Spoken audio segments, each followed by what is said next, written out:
What is an offering? Well, Dagda Agus Fáilte. Hi, hello, and welcome. This is Jon O'Sullivan from the Irish Pagan School.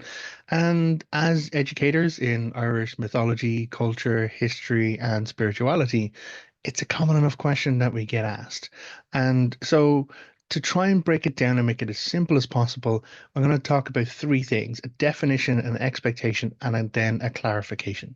So, the first thing to always take on board is the definition. And you can look this up, you can search it for any multiple definitions, but the one I have here is an offering is something which is given with correct and appropriate intent to generate connection within a spiritual relationship. That's the best definition that I can give about it. So it is something that is given. It is something that is a it is about that engagement in the relationship, that spiritual relationship, be it one that you're beginning the journey with, or you have established a relationship with over time, or you're committed in some form of obligation or devotion or a contractual agreement as a devotee, a dedicant, a priest, priestess, or whatever it is. Spiritual relationships can be defined in many different ways themselves, but really to kind of niche that one down as simple as we can, spiritual relationships are connections, those which we feel we're called to or that we choose to connect and engage with. And it is that, yeah, anything else I would say about that would just be adding on more layers, which could lead to more confusion. So, definition really is an offering is something, anything, given with appropriate intent, this energy, a correct and appropriate intent to generate connection or to generate or continue or to engage in a spiritual relationship. And a spiritual relationship are connections that we choose to engage in or that we're called to engage in based on lineage, history, ancestry, transmigration of spirit. There's many different ways to create a spiritual relationship or to be called into a spiritual relationship or to choose, which is your right to say no to a spiritual relationship of any kind. So the definition of that is quite important to understand. So once you kind of get that idea of an offering, it's just that it is something that is exchanged within a spiritual relationship. Then we have to take the next stage, which is that expectation, as in being very open with ourselves and open with our explorations of our spiritual relationship, be it with ancestors, gods, guides, guardians, ourself. In many ways, we could see that we have a spiritual connection with ourself and offer and engage in, focused spirituality towards ourself as well. But the expectation is where we have to take that next step. So we have this conceptual idea of, oh, it's just something that's given. But the appropriate and correct elements of it is where we need to move into this expectations. Um, Expectations are a big part of making offerings, but also receiving offerings.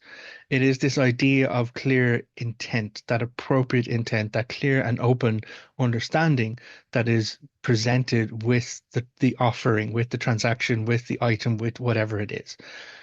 And the reason why that's crucially important is when we're engaging in our spiritual growth, when we're looking to challenge ourselves or we're called to challenge ourselves, or we're seeking a deeper spiritual fulfillment in our processes in our daily life, whatever it is that we're following on to, if we haven't taken a step before to be clear on an expectations, to be clear on managing our own expectations within ourselves of what is this interaction actually about, then how can we know for sure if it is appropriate or correct or aligned in the right way with ourselves, but then also with our deities?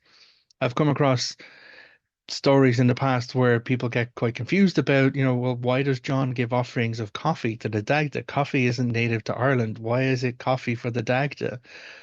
And it's not actually about the coffee. The coffee is the medium of my offerings, but what I'm actually offering him is the first cream. So whenever I open a new vessel of cream in the household, I always offer him the first cream. And it's not always in coffee. Sometimes, like, it's just no, if I'm putting cream into a dinner I'm cooking or anything else at all, I'll still pour that first part into some vessel, which will then go onto the altar space, which is beside me here. So it's not coffee, it's that first cream, but in my practice and experience working with the deity that I am devoted to and I work for, I have cream most commonly in my coffee.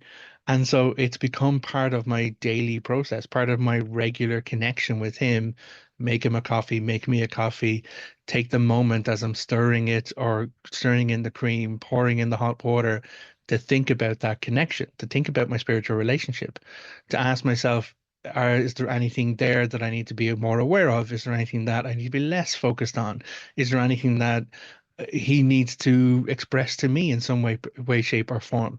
So the act itself of offering the cream in the coffee is making that space for openness within the spiritual relationship based and aligned on appropriate expectations. I don't expect that I put a coffee on the altar for the Dagda and suddenly it's a magic wish fulfilled. That's not a healthy way to deal in. Okay, sorry, I'm gonna correct myself a little bit. Um, some relationships, some spiritual relationships are transactional in that way. It's a matter of like you need to turn up for whatever the offering is, whatever's being delivered, be it physical items, intrinsic items, spiritual items, energetic effort, um, anything at all really, given with the correct and appropriate intent aligned with both your expectations and the expectations of your God, guide, and guardian can be an offering. So sometimes the relationships are purely transactional. Other times it's not. It's less about, put wishes in and get blessings out and more about building that connection over time, turning up, building the friendship or the agreement or the understanding that we have with our ancestors, our guides, our guardians, or indeed with ourselves. So the expectation piece is actually pretty important because how can we be aware really of what it is we're trying to achieve through that offering? Is it a case of, well, no, here's my commitment. I've made the commitment that I will always pour out the first cream for the Dagda. That's a given. I don't ask for anything with that. I don't expect anything with that.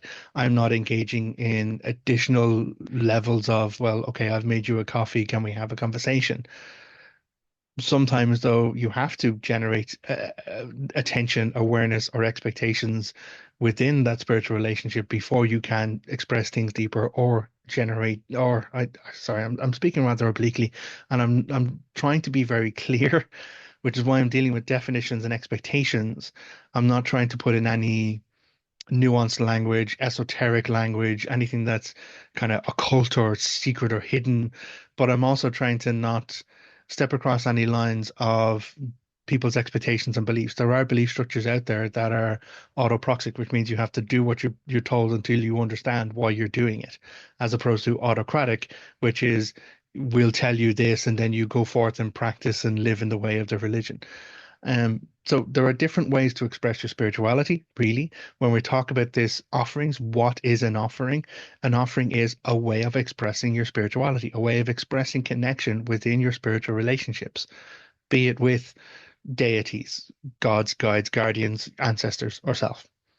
So we've talked definition, which is, again, it's just something given within that connection to generate with appropriate and correct intent to generate connection within a spiritual relationship. The expectation means that you're able to align your own energy and your own thought processes around what it is you're offering, how it is you're offering, why it is you're offering. And unless you've actually put that thought process in, it's very hard to understand if you're actually achieving what you're trying to achieve in the growth of your spiritual relationship. So the last thing then is about the clarification, and it's when we consider offerings, it really should be thought of as gifts. You're giving a gift. And so when you're giving a gift, if it is of not of any personal value, either to you or to the God, guide, guardian, ancestor, or self, then the offering has no value. I'll try and say that again. Whatever it is you're giving, if it is not of value to you or it doesn't align with the expectations of the deity, the God, guide, guardian, ancestor, or whatever, then it has no value to that. It doesn't work or function as an offering within that spiritual relationship. I'm not a smoker. but my granddad was a smoker. And so if I was trying to engage in spiritual ancestry work with my granddad, I probably would buy pipe tobacco. It's of no value to me, but it was of value to him. But it wouldn't just be any pipe tobacco, it would be the brand that he bought for himself. And so I've gone through, I've defined the relationship that I'm trying to achieve. It's a deeper connection with my grandfather. Wasn't the most healthy ancestor in my bloodlines, I'll be honest, but it is about dealing with those darker aspects and trying to understand why that we grow and have a better sense of self and where we come from.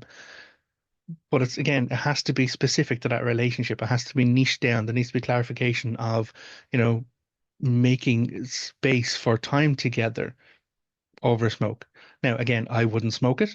I don't have to smoke it. I might burn it because that is then the energetic transformation which he would have engaged in. So it's about considering the various steps, being clear on expectations, and then approaching it, the clarifications of the offering. What is it? Why is it? Where is it? And so if it doesn't have any particular value to you, then the offering has no value. I have heard times that someone would talk about offering bullets to the Morrigan because she's a war goddess. And so bullets to them represented war. That seems to be very much misaligned with the culture, the history, the information, the the nature of the Morrigan.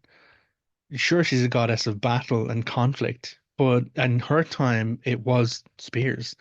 It was like blades, bows, javelins, slings, that kind of stuff. So not saying she wouldn't be aware of what a bullet is or what a bullet is used for, but energetically speaking, there's a big difference between shooting someone from a couple of hundred yards away with a bullet and walking right up and combating with them face to face, spear to spear, shield to shield. And so I'm not to say either which way this is right, that is wrong. I'm not the only one voice of any particular deity saying how it should be and how it shouldn't be. The reason why I offer first cream to the Dagda in coffees or in a vessel or in anything is because that goes back to Ireland's ancient mythology. When the Milesians took over Ireland, it became a wasteland because they tricked the Tuatha De Danann into the underworld, into, well, not the underworld, sorry, the underground through the hollow hills into the other world. And so Ireland became a wasteland. It wasn't prosperous. And the only way that was resolved was when Amergin made a new agreement with the Dagda that there would be an offering of grain and cream to him and his people whenever there was harvest.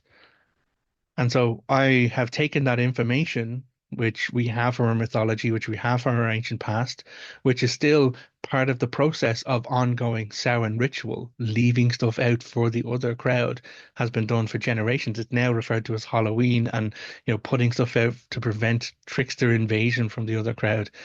A proper old school Halloween as opposed to mass marketed candy and costumes Halloween. But it's still some ancestral process of making offerings in order to fulfill on an obligation and to fulfill on an agreement, in order to continue the relationship, the spiritual relationship between our world and their world, between us and our deities.